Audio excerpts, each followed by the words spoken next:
մի հատ կար դիտարկում հանրային հետ կապված։ Մենք որ առաջարկ ենք անում, դա չի նշանակում, թե նախագահողներին ուզում ենք անկյուն սեղմել կամ նեղվիճակի մեջ դնել։ Մեր մոտիվացիան ժողովրդին, երկրին բարիք անելն է եւ դրական ճիշտ ուղու վրա դնելը։ Մենք եղել ենք իշխանության եւ գիտենք ոչ անարդարացի քննադատություն ինչքան վատ բան է։ Եվ աշխատեք շատ մի մեկնաբանել, վերջին հաշվով որոշում շատ լավն էր, որ հանրայինը ցույց է տալիս։ Եվ ընդհանրապես իմացեք, որ մեր ոչերի մեջ ավելի շատ դրական բան կա, քան ձեր այոյի մեջ։ Հիմա հարցերը։ Շատ կարճ 3 հարց։ Դուք որպես մասնագետ, պարոն Պողոսյան, վարձատրվում եք այս աշխատանքի համար հանձնաժողովը, թե վարձատույց լինելու է հանրակրվեից հետո։ Երկրորդ հարցը, դուք ասում եք եւ հիմնավորապես միշտ մնացիք այս տեսակետին, որ սա փոփոխություններ է, ոչ թե նոր սահմանադրություն։ Մինչդեռ մենք հակառակն ենք պնդում, որովհետեւ երկու առումով եւ բովանդակային առումով այս նախագծի մեջ պետական համակարգի բոլոր օղակները ձևավորման նոր փուլ են մտնում եւ նոր կերպ է ձևավորվելու բոլոր առանց բացառության պետական ղեկավարման բոլոր մարմինները։ Խնդրում եմ ասեք, ի՞նչն է պատճառը, որ սա չեք համարում նոր սահմանադրություն, ել չեմ ասում ծավալը։ Գործող սահմանադրության ծավալը 2 անգամ քիչ է, ես այդ հարցը տվեցի, քան այն ինչ որ դուք առաջարկում եք։ Չի կարող փոփոխությունը լինել 2 անգամ ավելի շատ, քան այն ինչը դուք փոփոխում եք։ Այդ առումով ի՞նչն է դժվարը, որ սա համարեիք նոր սահմանադրություն, չէ՞ որ կոնցեպցիան ամբողջապես նոր է։ Եվ վերջին հարցը։ Կոնգրեսը եւ մասնավորապես հիմա ոչի ճակատը ժողովրդին ներկայացնում է այսպիսի տարբերակ, որ սա հնարավորություն է տալիս Սերժ Սարգսյանին շարունակելու իր իշխանությունը։ Գործող սահմանադրության պայմաններում 3-րդ անգամ Սերժ Սարգսյանի նախագահ լինելու հնարավորությունը սահմանափակված է, դա փաստ է։ Խնդրում եմ ասեք, այս տարբերակով, եթե ընդունվում է սահմանադրությունը, տեսականորեն կա հնարավորություն, որ Սերժ Սարգսյանը լինում է երկրի թիվ 1 ղեկավարը։ Շնորհակալություն պարոն Մանուկյան հարցերի համար։ Առաջին հարցը, սահմանադրական հանձնաժողովի որևէ անդամ, այդ թվում բնականաբար ես, որևէ վարձատրություն իր կատարած աշխատանքի համար չի ստացել, սահմանադրական հանձնաժողովը խորհրդատվական մարմին է հանրապետության նախագահին կից, աշխատել է եւ աշխատում է հասարակական հիմունքներով, որևէ վարձատրություն չի ակնկալում, մի բան էլ շեշտեմ, որ պետական բյուջեից սահմանադրական հանձնաժողովի գործունեության համար թեկուզ 1 լումա չի ծախսվել, որովհետև բոլոր այն գործողումները, Վենետիկի հանձնաժողովի հետ հանդիպումները, սահմանադրական հանձնաժողովի արտագնան նիստերը, որոնք որ տեղի են ունեցել, իրականացվել են դոնոր կազմակերպությունների կողմից տրամադրված ֆինանսավորման միջոցով, մասնավորապես նույն գերմանական միջազգային համագործակցության ընկերության կողմից։ Հանրակրվեից հետո ես որևէ վարձատրություն չեմ ակնկալում, ես մասնագետ եմ եւ գործում եմ իմ խղճին համապատասխան այն նախագիծը, որը որ ներկայացված է հանրապետության նախագահի կողմից, նաեւ իմ սահմանադրական համոզմունքների արգասիքն է եւ եթե այդպիսին չլիներ, ես բնականաբար չէի համաձայնվի նաեւ լինել հանրապետության նախագահի ներկայացուցիչը այս հարցով։ Երկրորդ հարցը փոփոխությունների հետ կապված։ Բովանդակային առումով եւ ծավալի առումով իսկապես շատ մեծ փոփոխություններ են առաջարկվում, բայց դա չի նշանակում, որ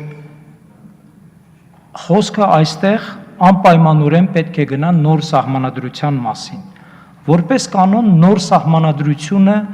ենթադրում է պետական կարգի արմատական փոփոխություն։ Պետական կարգի տակ ես չեմ հասկանում կառավարման համակարգը, կառավարման ձևը։ Պետական համակարգը առաջին հերթին բնութագրվում է հանրապետությամբ, առաջին հերթին բնութագրվում է ժողովրդավարությամբ, իրավական պետությամբ, սոցիալական պետությամբ,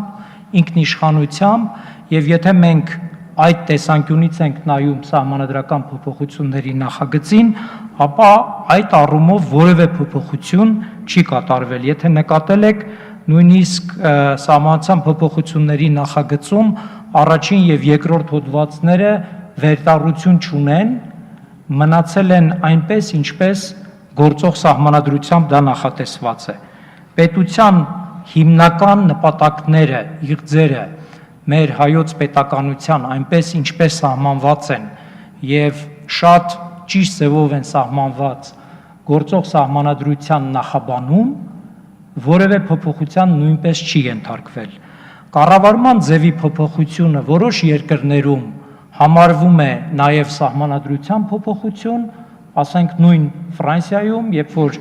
փոփոխություններ են տեղի ունեցել 4-ից դեպի 5-րդ հանրապետություն, բայց դա անհրաժեշտություն չէ եւ մյուս կողմից փոփոխությունների ծավալը նույնպես չափանիշ չի կարող հանդիսանալ նոր սահմանադրությունը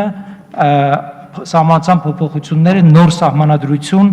անվանելու տեսանկյունից։ Դուք ասացիք, որ կոնգրեսը եւ ոչի ճակատը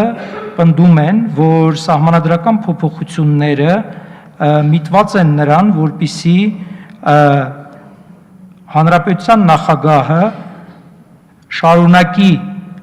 քաղաքական իր կարևորագույն դերակատարումը եւ հարց տվեցիք, թե տեսականորեն նա ինչ ուրեմն պաշտոն կարող է զբաղեցնել։ Ես չեմ կարող տեսականորեն պատասխանել այդ հարցին, որովհետև սահմանադրության փոփոխությունների նախագիծը չի գրվում որևէ անձի կամ որևէ քաղաքական ուժի համար, բայց թերևս որպիսի փարատվեն նման կասկածները, հանրապետության նախագահը սահմանադրական հանձնաժողովի ձևավորումից հետո սահմանադրական հանձնաժողովի հետ առաջին իսկ հանդիպման ժամանակ միանգամից ասաց, որ ինքը բացառում է պարլամենտական համակարգին անցնելու պարագայում իր դերակատարումը որպես վարչապետ եւ իր դերակատարումը որպես հանրապետության նախագահ։ Այնուհետև նա նաև պաշտոնապես հայտարարել է, որ այդ համակարգին անցնելու պարագայում նա բացառում է նաև ազգային ժողովի նախագահ ընտրվելու իր հնարավորությունը։ Եթե մենք նայում ենք առաջարկված մեխանիզմներով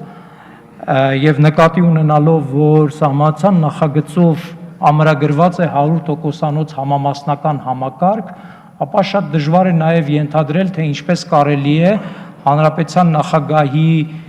պաշտոնավարման ժամկետի ավարտից հետո օրինակի համար զբաղեցնել ազգային ժողովի նախագահի պաշտոնը։ Գործող սահմանադրության առավելությունը ընդդիմության կողմից շատ հաճախ դիտվում է նրանում, որ երկու անգամ անընդմեջ ընտրվելուց հետո հանրապետության նախագահը այլևս հնարավորություն չի ունենում երրորդ անգամ վերընտրվելու։ Դա իսկապես այդպես է, բայց գործող սահմանադրությունը չի բացառում այն հնարավորությունը, ինչը որ տեղի ունեցավ Ռուսաստանում, շատ ավելի ծանր պայմաններում երկրի ուրեմն վարչապետի համար, որտեղ վարչապետի պաշտոնը շատ ավելի թույլ է, քան թե հանրապետության նախագահինը, բայց մենք տեսանք, որ նման հնարավորություն գոնե գործնականում մեկ այլ երկրում կար, եւ երկրորդ երրորդ անգամ անընդմեջ ընտրվելու արգելքը վերաբերվում է միայն անընդմեջությանը։ Այսինքն մեկ նախագահի պաշտոնավարման ժամկետ անցնելուց հետո որևէ նախկին նախագահ զրկված չէ հնարավորությունից նորից առաջադրվելու հանրապետության նախագահի պաշտոնում։ Իմ կարծիքով այս հարցադրումները առաջին հերթին քաղաքական են եւ եթե մենք նայում ենք վերարտադրության թեզին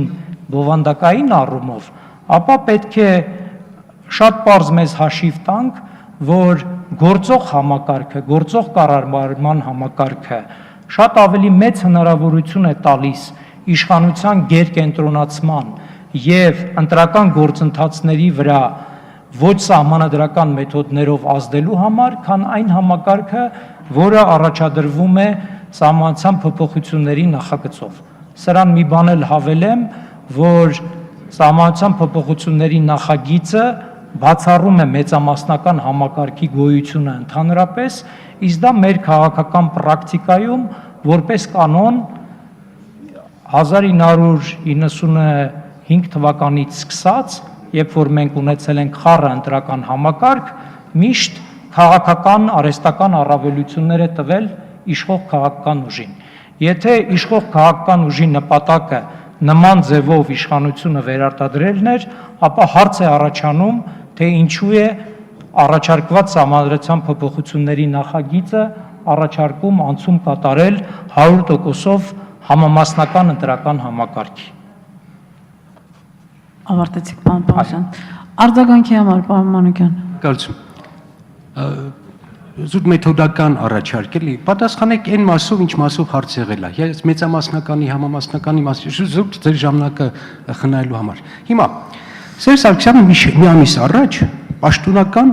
հայտարարություն արեց բանի հետ կապված հոսանքի սուբսիդավորման եւ ամբողջ հանրապետությունը եւ քաղաքական եւ քաղաքացիական խմբերը սպասում էին